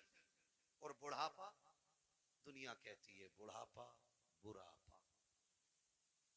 वजह जानते हो? वजह सिर्फ इतनी है कि बचपन में बहुत दोस्त होते हैं, बचपन में बहुत दोस्त होते हैं। मेरे हुजूर फरमाया करते थे मुझे बच्चों के 5 खेल बड़े पसंद है, 5 काम बच्चों के पसंद है। इंशाअल्लाह कभी वक्त होगा ना और जिंदगी फिर लेके आएगी ना तो इन 5 कामों पे बच्चे की गुफ्तगू फिर होगी, क्योंकि बात बड़ी लंबी है वो भी। बस जो मैं कहना चाह रहा हूँ ना चाचा फिर वो रह जाएगा अधूरा मसला, है ना? बस मेरी बात पूरी हो जाए अल्लाह करे इस बीच में। तो बचपन में ना बहुत सारे यार मिल जाते हैं, हमजोली बच्चे इतने इतने आजाद होते हैं। अम्मी कहती है ला बेटे जल्दी जा, चाय खोल गई है पत्ती नहीं है जल्दी लेके आ।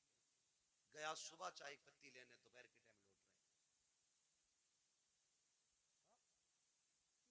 ये बचपन है और इसी को बचपन कहते हैं। ये आजाद जिंदगी है, पके ना पके चाय हम तो तमाशा देखेंगे। बच्चे गए, कोई आ गया डुगडुगी वाला, वहीं लग गए। अब अम्मा परेशान है, चाय दोपहर तक पकती रही। ये है ना, ये आजादी होती है बचपन की। और बचपन के यार बड़े सच्चे होते हैं। अभी लड़ेंगे कल किसी पंचायत के बगैर फिर एक हो जाएंगे। ना कोई मुकदमा, ना कोई बहस, ना कोई पंच, ना कोई पंचायत। आज लड़के गए थे, सुबह फिर गले मिल जाते। इतना आजाद बचपना। और जवानी, जवानी में जिसके पास पैसा है उसके हजार यार है। बस समझ गए ना? दो चीजें, वक्त और पैसा जिसके पास है ना, उसके हजार यार मिलेंगे।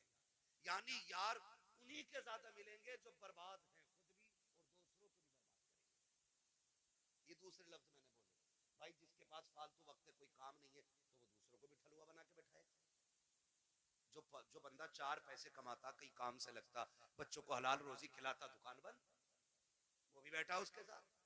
और बातें चौक में बैठेंगे, कह रहे किसकी बन रही है अब के, उसकी इतनी सीटें निकल रही है। नहीं नहीं, अब के उसकी बनवा रहे हैं हम। जिससे अपना घर नहीं चलता वो मुल्क चलाने की बात करता है। सही कह रहा हूं? ये फालतू की बातें नहीं है तो और क्या।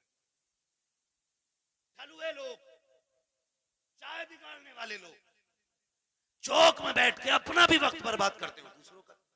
खैर इधर नहीं जाना, बस इतना बताना चाहता हूँ, जवानी में भी हजार यार हो जाते। एक सबसे तन्हा उम्र आती है बुढ़ापे की, जिसमें गैर तो गैर अपने भी साथ नहीं निभाते, अपने भी साथ नहीं निभाते। सगा बाप बैठा है, सगा बाप, बेटा सुबह उठा, ड्रेस पहनी, मोबाइल हाथ में लिया, कुनमुना किया और निकल लिया। बाप मुंह देखता रह गया, रात सांस उखड़ रही थी, सुबह बेटे से दवा मंगानी थी, इसने तो मुंह तक नहीं छुआ, ये तक नहीं पूछा रात कैसी गुजरी, चला गया। फिर बाप सोचता शाम को आएगा बेटा, फिर बातें करूंगा। फिर शाम को बेटा आया तो मूड खराब था, माथे पे लकीरें थी, गुस्से में गुस्सा, जल्दी करो, जूता लाओ, पानी लाओ, ये लाओ, वो लाओ। बाप फिर डर गया, लगता है बाहर किसी ने टेंशन दे दी है। बाप फिर ठहर गया, उसने फिर मन की बात न कही। इसी हाल में महीने बीत जाते हैं, दो बातें बाप बेटे से नहीं कह पाता। तुमसे हाथ जोड़ के गुजारिश करता हूं, तुम बच्चों को वक्त दो, हक है उनका, बीवी को वक्त दो, हक है उनका, रोज 10-5 मिनट माँ बाप को दे लिया करो। तुमसे वो कुछ नहीं मांगते बदले में, सिर्फ रोज शाम में बैठ के ये पूछ लो, अब्बा बता आज खाना खाया था? वो कहे खाया था। पूछ क्या खाया, अच्छा लगा कि नहीं लगा। ये पूरी जिंदगी हमसे कहते रहे, बेटे बता तुझे क्या पसंद है? बाप की मर्जी मछली की थी, हमने कहा नहीं आज हमें तो बिरयानी खानी है।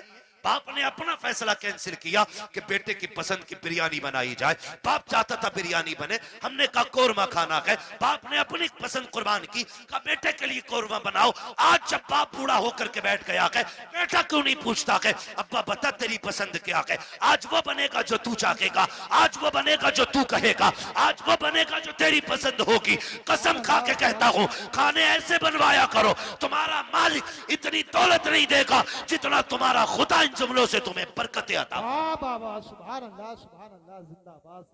मेरी बच्चों की मर्जी से रोज खाना बनता है, हफ्ते में एक दिन बाप की मर्जी से बनता है। एक दिन बूढ़ी माँ को कहो अम्मा घर की मलिका तू ही है ना, आज खाना तेरी मर्जी से बनेगा, बता क्या चाहिए, बता क्या चाहिए। बस इतना पूछना माँ बाप से, और क्या तुम्हारे गुर्दे फेफड़े मांग रहे वो?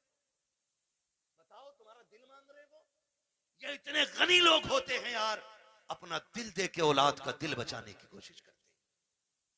मैं नहीं जानता वो बात सही थी कि गलत थी, लेकिन इतना मैंने मोतबर लोगों को भी वो बयान करते सुना कि किसी लड़की ने अपने महबूब से कहा मुझे तेरी माँ का दिल चाहिए, और उसने जाके माँ का दिल निकाल लिया, लेके गया महबूबा के पास, कल ले तूने दिल मांगा था, ले आया हूं।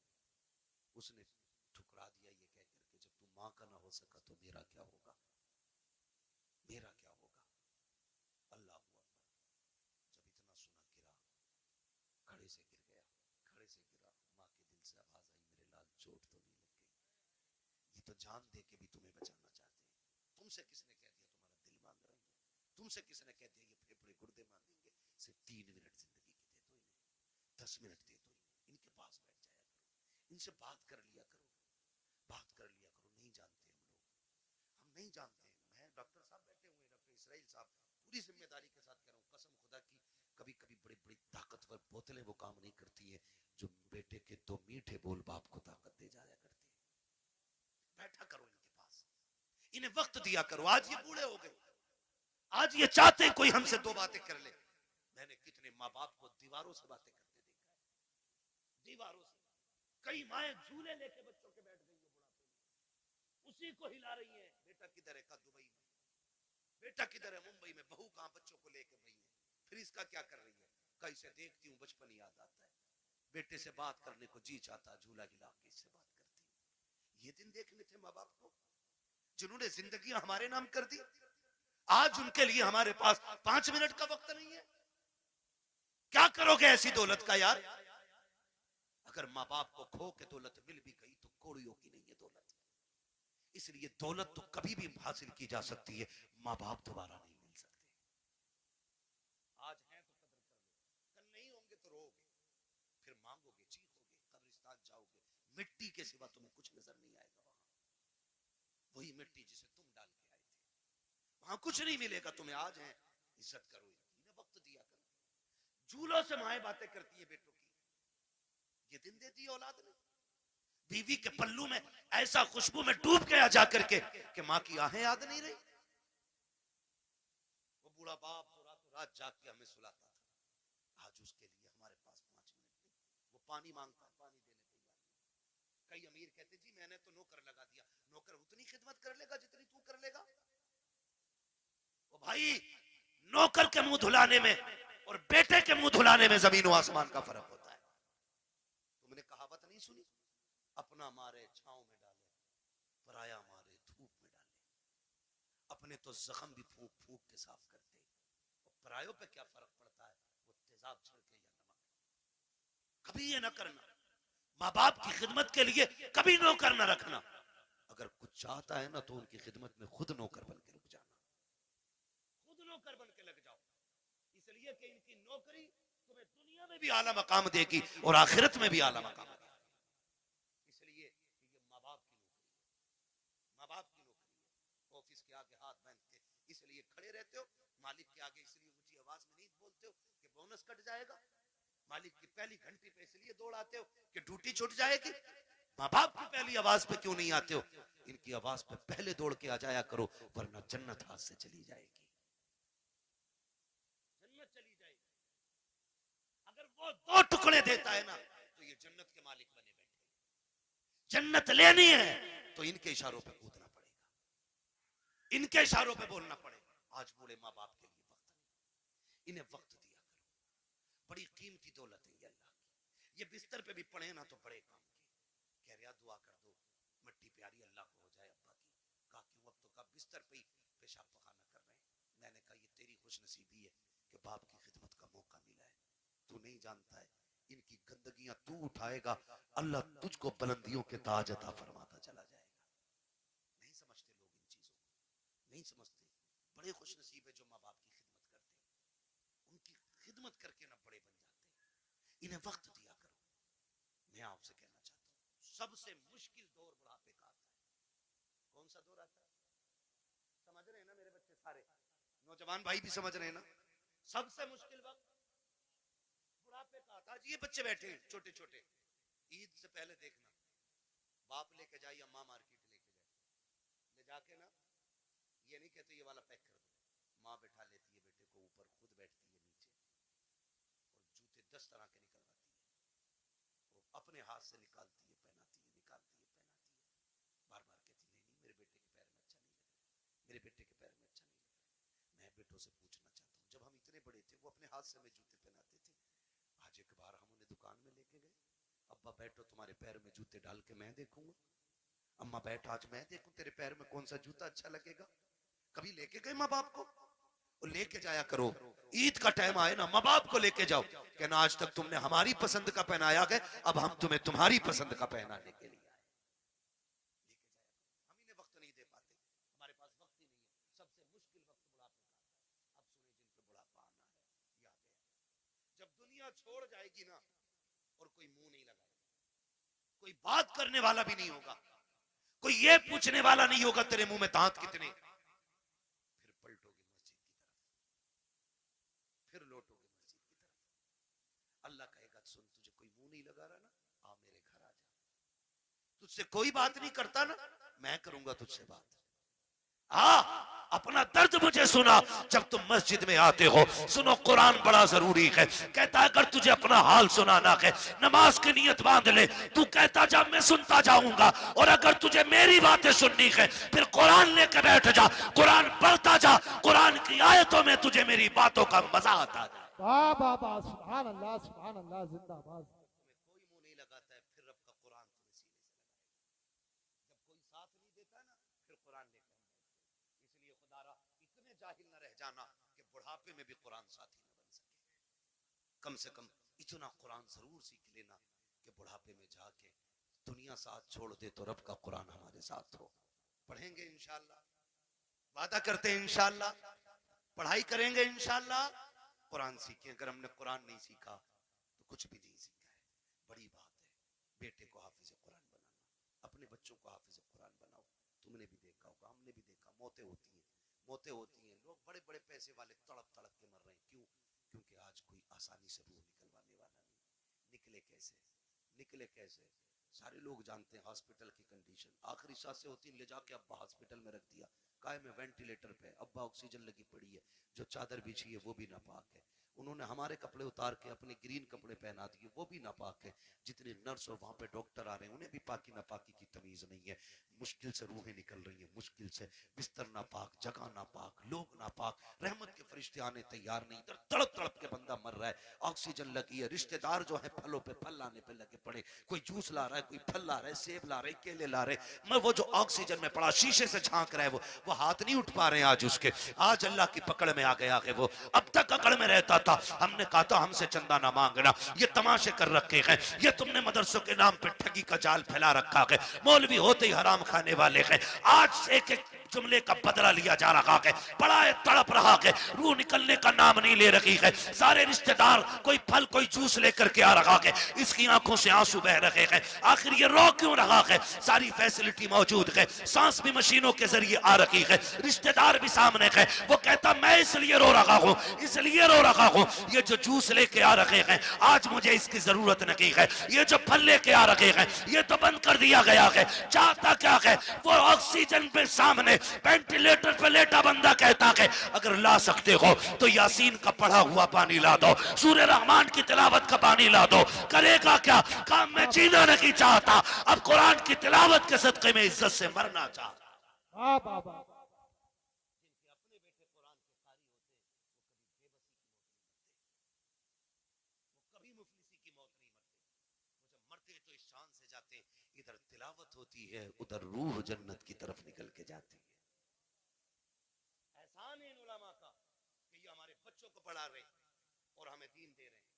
मैं तो दावे के साथ कहता हूँ इस बात को, हमारे हाफिज बन जाए तो बंदा 1000 रुपए देख कहता मैंने बहुत दे दिए इमाम मौलाना को। 1000 रुपए एक जोड़ा उनकी बहू को दिया था, एक जोड़ा उन्हें दिया था। सुन भाई, कान खोल के सुन, और मैल हो तो साफ कर ले। 1000 नहीं, 10 लाख नहीं, 50 लाख नहीं, ये जो खाल है ना तेरे बदन की, अगर ये उतार के ना इसका जूता बना के अपने बेटे के उस्ताद को भी पहनाए ना तो तब भी उस एहसान का बदला पूरा नहीं होगा जो तेरे बेटे को इन्होंने हाफिज कुरान बना के तुझ पे एहसान कर दिया है। इतनी बड़ी दौलत, इतनी बड़ी दौलत, यूं ही कोई कुरान नहीं पढ़ जाता, मेहनतें लगती हैं, रात जगे लगते हैं इसमें, आधी आधी रात से उठ के कुरान पढ़ाना पड़ता है। हाँ, इसलिए मेरे भाई कुरान से भी प्यार करो, साहिब कुरान से भी प्यार करो, और वादा करो ये मेले तमाशों में पैसा नहीं लगाओगे, फालतू के हराम कामों में पैसा नहीं लगाओगे। अल्लाह तौफीक देगा तो इस पैसे को मुट्ठी बंद करके कुरान पढ़ने वालों पे लगाया जाएगा। लगाएंगे इंशाअल्लाह। नौजवानों से मेरी गुजारिश है, अक्सर कमाने वाले जाने वाले लोग हादसे रोडों पे हो रहे हैं, चलते फिरते मौतें हो रही हैं, माफ कीजिएगा, चलते फिरते मौतें हो रही हैं, पता नहीं चलता कब किसकी मौत की खबर आ जाए। घर से नए कपड़े सूट बूट पहन के निकला, थोड़ी देर में खबर आती है कि उसका भेजा फट गया, खत्म हो गया। नए कपड़े पहन के गया तो सफेद कपड़े में लिपट के सिल के आ रहा है, क्या हो रहा है? ये सब मौत है, मौत, मौत है, मौत, मौत आ रही है कदम कदम पे। कोई गया एक्सीडेंट हुआ, टांग टूट गई, किसी का हाथ टूट गया, कोई फट गया, पता ही नहीं चलता कब कहाँ क्या हो जाए। खुदा आपसे गुजारिश है अपने पीछे कुछ लोगों की दुआएं शामिल रखा करो, दुआएं शामिल रखा करो। ये बात मैं अक्सर बताता हूँ और मैंने जब से सुनी है ना ये बात मुझे आज तक ऐसे याद है जैसे अभी मुझसे कोई कह रहा है। एक नौजवान ने मुझे फोन किया, उसने कहा था हज़रत जी बड़ा रब का करम हो गया, रात गाड़ी चलाते चलाते ना मेरी आंख लग गई, कह रहा 2 किलोमीटर तक गाड़ी ऐसे ही चल गई, और शुक्र देखो गाड़ी पलटी नहीं। मैंने कहा करम है रब का। कहने लगा तजर्बा भी बहुत है मुझे, मैं नींद में मेरे हाथ सीधे रहे। मैंने कहा नादान। मैंने कहा कोई नेकी करता है? कहा हाँ। मैंने कहा कौन सा नेक काम करता है? कहा जब चक्कर से वापस आता हूँ ना तो मदरसे के बच्चों को जाके ना 1% अपनी कमाई का जाके देता हूँ, मदरसे में देके आता हूँ। मैंने कहा सीधी बात सुन ले, न तेरे हाथों ने बचाया न तजर्बे ने बचाया, तू सो गया था, कुरान वालों की दुआएं तुझे बचा के ले गई थी। अल्लाह सुभान अल्लाह।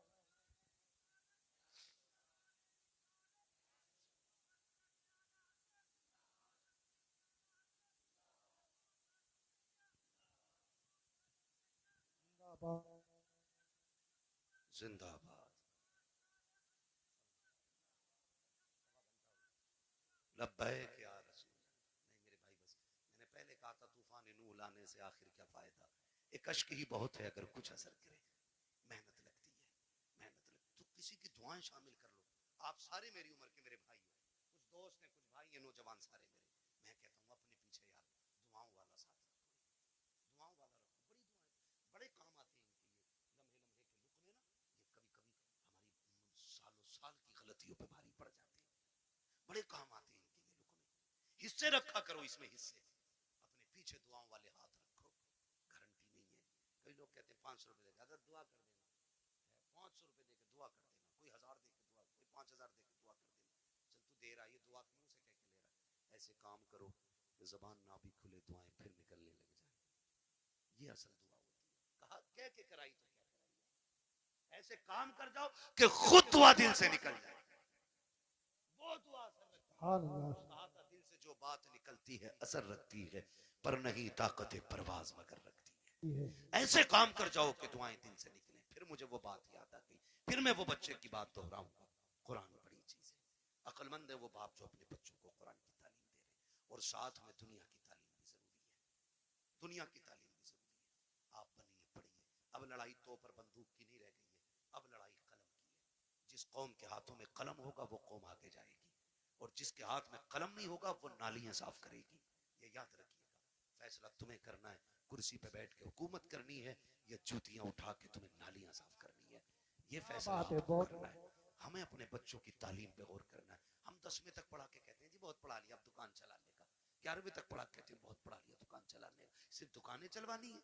हम तो समझते हैं कि ये हमारे मुल्क की तकदीर बने और तुम सिर्फ दुकानदार बनाना चाहते हो। नहीं, अगर फाके रहना भी पड़े फाके कर लो, बच्चों को तालीम दो। मारेरा शरीफ का एक नारा है, आधी रोटी खाएंगे बच्चों को पढ़ाएंगे। ये हर शख्स लाजिम कर ले। हम फटे कपड़े पहनेंगे लेकिन बेटे के कंधे पे स्टार लगवा के दिखाएंगे। हम फाके से रखेंगे लेकिन बेटे के सिग्नेचर में जोर पैदा करेंगे। हम फाके करेंगे लेकिन बेटे का कद ऊंचा देखना चाहते हैं। याद रखो, जब खानदान का एक बेटा बड़ा होता है, सिर्फ एक बड़ा नहीं बल्कि पूरा का पूरा खानदान ऊंचा नजर आया। वाह वाह वाह, सुभान अल्लाह जिंदाबाद। पढ़ेंगे इंशाल्लाह, पढ़ेंगे इंशाल्लाह। ये जो चंदे करते हो ना कव्वालियों के लिए, चंदा बंद नहीं करना है, कव्वाली बंद करनी है। उस चंदे को उठा करके ना अपनी कौम की बच्चियों के लिए बेहतर इंग्लिश मीडियम स्कूल बनाओ, और ऐसा होना चाहिए जिसमें पढ़ने वाली भी बेटी हो और पढ़ाने वाली भी बेटी हो। इसी चंदे को उठा के, आपसे अलग से नहीं मांग रहा हूं, अलग से नहीं मांग रहा हूं, आप इसी चंदे को उठा के जो कव्वालियों में लुटाते हो, उड़ाते हो और जो देते हो, सिर्फ इतना उठा करके स्कूल बनाओ जिसमें पढ़ने वाली भी बेटी हो और पढ़ाने वाली भी बेटी हो। खुदा की कसम फिर हॉस्पिटलों में तेरी मेरी बेटी को बेपर्दा नहीं किया जाएगा। अगर इलाज के लिए मरियम आएगी ना तो फिर डॉक्टर बन के फातिमा नजर आएगी। मैं न्यूज देख रहा था, कोई पुलिस उसका जेल का कोई जेलर है जो मुस्लिम लड़कियों को जो जेल में बंद है उनको रात को उठवा के अपने कमरे में बुलवाता है। ये हमारी कौम का मुकद्दर रह गया और हम कुछ भी नहीं कर पा रहे। क्यों? क्योंकि तुम किसी गिनती में नहीं हो। अगर हो तो ताबीज की दुकानों पे तुम, डोरी की दुकानों पे तुम, चादरों की दुकानों पे तुम, फूलों की दुकानों पे तुम, मुजाबिरों में तुम, जाकर के देखो तमाशाइयों में तुम। अगर नहीं हो तो कामयाबी की जगह तुम नहीं। इसलिए पढ़ना है, ये कसम खा लो कि हमें या तो पढ़ना है या बच्चों को पढ़ाना है। और याद रखना, मजारों से इलाके बुलंद नहीं होते। मैं खुल के बात कर रहा हूं और बरेलवी भी हूं। इनकी जैसी जिंदगी थी ये काट के चले गए, अच्छी काटी अल्लाह ने मजार बनवा दिया, बुरी काटते तो लापता हो जाते, नाम तक कोई पूछने वाला नहीं। तो याद रखिए, मजारों से रुतबे बुलंद नहीं, मेहनत से रुतबे बुलंद होने, मेहनत से रुतबे बुलंद होने, मेहनत से रुतबे बुलंद होने। हमें मेहनत करनी है किस चीज पे? तालीम। किस पे बच्चों?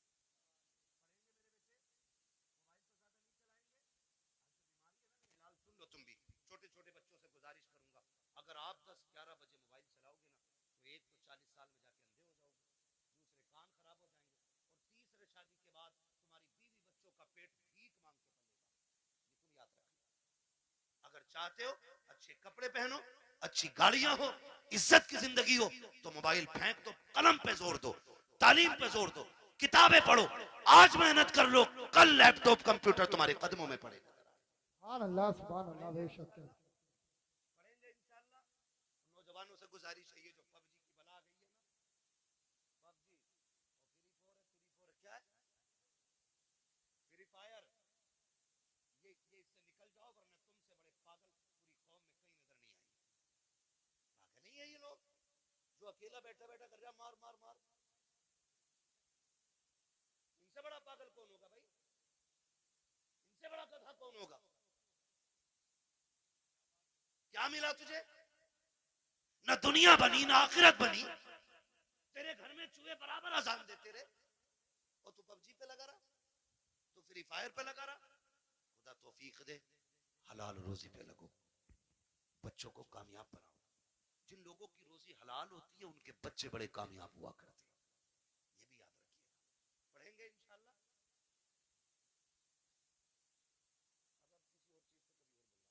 किसी और चीज पे कभी और बुला लिए भाई, 1.5 घंटा होने वाला है, मैंने बुला दिए थे। यार बर्थडे पे तो नहीं, तुम भी बोल दोगे यार, ये तो इतना वाहियात काम है। ये नहीं भाई, तुम भी तो जान हो जलसों की यार, तवज्जो है ना सारे लोगों की। तो पढ़ाई पे ध्यान दीजिए, मोबाइल छोड़ दीजिए। ये मगरिबी जो शैतानी ताकत है ना, ये सब उनकी स्कीम है हमें बदनाम और बर्बाद करने की। उनके बच्चे देखो 18 घंटे पढ़ते हैं, उनके बच्चे लाजिम है, 18 घंटे उनके बच्चे पढ़ते हैं। ईसाइयों का उसूल है 90 साल का भी होगा तो 18 घंटे पढ़ना लाजिम है, क्योंकि उन्हें एक अच्छी नस्ल देनी है। वो मुट्ठी भर नहीं, गिनती भर है, लेकिन दुनिया को मोहताज बना रखा उन्होंने। पानी उनका पी रहे हो तुम, साबुन उनके यूज कर रहे हो तुम, हैं, और फास्ट फूड उनके खा रहे हो आप, दवाइयां उनकी हैं आपके पास, आपका क्या है? हमारे पास सिर्फ फ्री फायर है, इसे खा के अंधे बनो, फिर दवा उनकी खाओ, इसे खा के पागल बनो, मेडिसिन उन्हीं की लो। ये हमारी कौम की कंडीशन है। इसलिए पढ़िए, बहुत हो गए हैं तमाशे, हमने 70-70 लाख मजारों के गुंबदों में लगाए, हमने 20-20 लाख टाइल्सों में लगा दिए। क्या फायदा हुआ मजार वाले को? अगर वो अच्छा था तो उसकी कब्र तो वैसे ही जन्नत थी, तेरे पत्थरों की क्या जरूरत थी? और अगर अमल खराब थे तो तू एक नहीं करोड़ों का पत्थर लगा दे, अंदर जहन्नम का घड़ा बन चुका है, कोई नतीजा नहीं। इस पैसे को अब सही जगह लगा, मान जाओ अभी वक्त है। 70 सालों में हमने मजारों के अलावा कुछ नहीं बनाया। अगर हमने स्कूल अपने बनाए होते ना, आज हम किसी के मोहताज नहीं होते। पहली बात तो हमारे कॉलेजेस नहीं, बच्चे हैं ही नहीं कि जो किसी इंजीनियरिंग कॉलेज में जाएं या मेडिकल कॉलेज में जाएं। अगर कोई बच्चा इल्ला माशाल्लाह तैयार हो भी जाता है तो हम इतने बड़े मोहताज हैं, अपने बच्चे की फीस भी देते और डोनेशन के नाम पे 50-50 लाख रुपए उन्हें रिश्वत दी जाती है, तब कहीं तेरे मेरे बेटे को बैठने की कुर्सी मिलती है। ये मोहताजी है हमारी, समझ रहे हो आप? और फिर भी मुझे चढ़ गया चिश्ती रंग, सारे गुंडे वहां मिले, जिन्हें कौन से मतलब नहीं, तबाही से मतलब नहीं, सारे इकट्ठे मिलेंगे। निकलो इन तमाशों से, कोई नतीजा इनसे नहीं है। काश जितनी रात बैठ के तुमने चढ़ गए चिश्ती रंग किया ना, उतनी देर बैठ के कुरान पढ़ लिया होता और फिर लास्ट में झोली फैला के रब से करम मांगा होता। वो इतना करीम है, तेरी एक रात के बदले में तेरे 70 साल के गुनाहों को एक लम्हे में माफ कर देता। वाह वाह वाह, सुभान अल्लाह। जवानी का जोश है, चलो भाई कबड्डी देखेंगे, चलो भाई ये देखेंगे, अल्लाह तौफीक दे तो कुरान की किरात के मुकाबले कराओ आप। कौन अच्छा कुरान पढ़ता है उसे दो इनाम। जब ये महफिल आबाद करोगे, हर शख्स चाहेगा मेरा बेटा भी कुरान का कारी होना चाहिए।